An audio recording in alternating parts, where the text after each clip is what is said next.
Software को हम इसको ऐसा कहेंगे कि अगर मैं शुरू से बात करूं, बहुत सूक्ष्मता से बात करूं, तो पेंडिंग केसेस बहुत ज़्यादा हैं इंडियन कोर्ट में।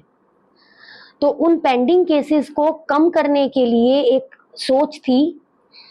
उस सोच को लेते हुए हमें लगा कि कुछ इस तरीके के एप्लीकेशंस आनी चाहिए और एआई का इस्तेमाल करके हम कुछ ऐसा कर पाएं कि ये पेंडिंग केसेस कम हो सके, लॉयर्स और जजेस के ऊपर जो भार है वो थोड़ा कम हो सके, और साथ में ही लॉ स्टूडेंट्स जो पढ़ रहे हैं उनकी भी किसी तरीके से मदद हो सके। तो उसके लिए एक सॉफ्टवेयर होता है जिसको हम कहते हैं लॉ रिपोर्टर।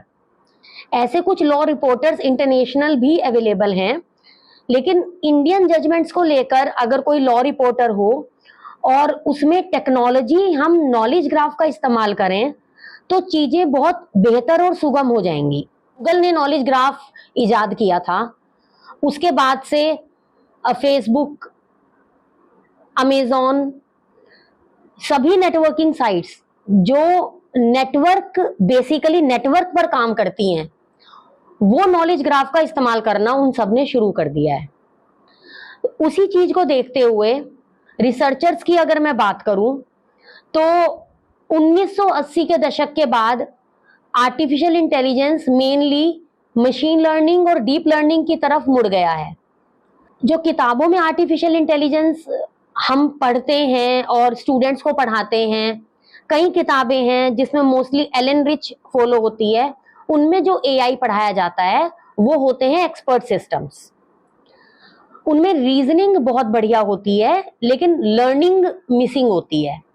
तो 1980 के दशक से मशीन लर्निंग आया और तब से एआई के करीब 90% से भी ज्यादा researchers machine learning, deep learning, neural network पर उन लोगों ने काम करना शुरू कर दिया और रीजनिंग वाला पार्ट, एक्सपर्ट सिस्टम वाला पार्ट थोड़ा सा पीछे रह गया। फिर सिमेंटिक वेब के आने से, गूगल के नॉलेज ग्राफ के आने से वापस रीजनिंग का दौर आया और अब हाइब्रिड काम होना शुरू हुआ है जिसको हम न्यूरो सिंबॉलिक एआई कहते हैं। और ये एआई काफी हद तक एजीआई की तरफ जा रहा है जिसको हम आर्टिफिशियल जनरल इंटेलिजेंस कहते हैं। आर्टिफिशियल जनरल इंटेलिजेंस अभी आया नहीं है लेकिन अगले 10 साल में उसके आने की संभावना है। रिसर्चर्स इस दिशा में काम कर रहे हैं और यह तभी संभव हो पाएगा जब हम मशीन लर्निंग और रीजनिंग और लर्निंग दोनों चीजों को हम संयोजित कर पाए एक ही आर्टिफिशियल इंटेलिजेंस मॉडल में। इसी सोच के साथ हमने लीगल डोमेन में काम करना शुरू किया और न्यूरो सिंबॉलिक एआई के साथ, मतलब नॉलेज ग्राफ्स को हम लीगल डोमेन में लेकर आए और जो लॉ रिपोर्टर हम लोग बना रहे हैं वो सभी लॉ स्टूडेंट्स, लॉयर्स और जजेस के काम आएगा। और उसकी जो बेसिक टेक्नोलॉजी मैंने अभी बताई वो है नॉलेज ग्राफ्स। हमारे पास एक डीएसटी का प्रोजेक्ट, रिसर्च प्रोजेक्ट है, उसके अंतर्गत हमने ये सॉफ्टवेयर बनाया है और टीआरएल लेवल 4 तक बन गया है। ये सॉफ्टवेयर है, किस तरह से हेल्प करेगा, काम कैसे करेगा, क्या बेनिफिट क्या रहेगा इसको? बेनिफिट ऐसे है, ये काम ऐसे करेगा जैसे हमने इसको अभी स्टार्टिंग में इंडियन सुप्रीम कोर्ट की जजमेंट्स को लिया है सैंपल के तौर पर, बाद as a proof of concept. बाद में तो इसमें कोई भी, चाहे हाई कोर्ट की जजमेंट्स ली जा सकती हैं, चाहे डिस्ट्रिक्ट कोर्ट की जजमेंट्स ली जा सकती हैं। अभी हमने सुप्रीम कोर्ट की जजमेंट्स को लेकर मॉडल बनाया है, उसका नॉलेज ग्राफ तैयार है, वो बैकग्राउंड डेटाबेस की तरह काम करेगा। उसके ऊपर जो भी सवाल पूछा जाएगा, जो उन जजमेंट्स में से जवाब निकल सकता है, तो वो जवाब आसानी से मिल पाएंगे। जैसे लॉ स्टूडेंट्स को काफी सारे केसेस स्टडी करने होते हैं डेली, तो एक केस को स्टडी करने में उनको पूरा दिन निकल जाता है।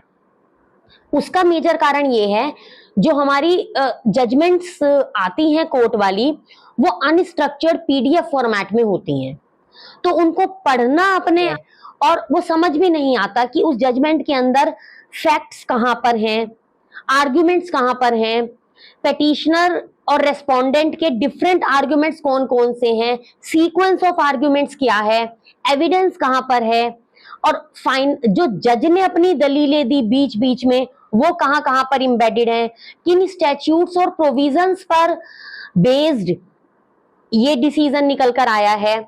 तो ये चीजें सुगमता से अब नॉलेज ग्राफ के कारण, क्योंकि हर एक जजमेंट को हमने नॉलेज ग्राफ के फॉर्म में डेटाबेस में रख दिया है, तो अब ये वाली जानकारी, कोई भी जानकारी अगर किसी भी जजमेंट के बारे में निकालनी होगी तो वो सुगमता से निकल पाएगी। जो भी सवाल कोई भी लॉ स्टूडेंट या लॉयर इस सिस्टम से पूछेगा based upon the previous judgments, तो वो जवाब उसको सुगमता से निकल कर आ जाएंगे, उसको पूरी जजमेंट पढ़ने की जरूरत नहीं है। तो कोर्ट को बेनिफिट रहेगा, जल्दी फैसले जल्दी ऐसे होंगे जैसे मान लीजिए कोई नया केस आया है, तो उस नए केस के आते ही लॉयर्स का पहला काम होता है कि वो ये जाने कि ऐसे कौन से पहले सिमिलर केसेस आए हैं जो इसके जैसे ही थे और उनके आर्ग्यूमेंट्स और उनके डिसीजन पढ़ लें। तो ये एक तरीका है कि केस लॉ के डॉक्यूमेंट्स, जो नया केस आया है लॉयर इसमें सबमिट करेगा सिस्टम में, और उसको पहले वाले सारे केसेस की लिस्टिंग उसके सामने आ जाएगी, वो भी स्ट्रक्चर्ड फॉर्मेट में।